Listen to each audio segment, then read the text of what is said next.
Hi friends, तो मैं आज बात करने वाला खेसारी लाल यादव जी के बहुत ही ज़बरदस्त सॉन्ग के बारे में, जो कि सावन का तीसरा सॉन्ग है। और ये आने वाला है सारे गामा हम भोजपुरी यूट्यूब चैनल पे, जिसको म्यूजिक दिया है कृष्णा बेदर्जी जी, और गाना को राइटर भी है कृष्णा बेदर्जी जी।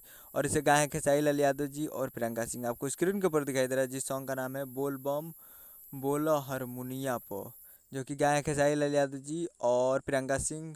और फिट में है मेघा श्री, जो कि राउडी स्पेक्टर का हीरोइन है। मेघा श्री वही फिट में है। तो ये सारे गामा हम भोजपुरी यूट्यूब चैनल पे कल सुबह में 28 जून को 11 बजे टीजर रिलीज हो रहा है। और इसका उसी दिन 11 बजे इसका फुल वीडियो भी रिलीज डेट भी आएगा। तो उम्मीद कर रहा हूँ वीडियो अच्छा लगा होगा। हमारे चैनल को सब्सक्राइब करके बेल आइकन प्रेस कर दीजिए, ताकि ऐसे खेसारी लाल यादव जी के लेटेस्ट न्यूज़ लाते रहे। तो मिलते हैं अगले वीडियो में।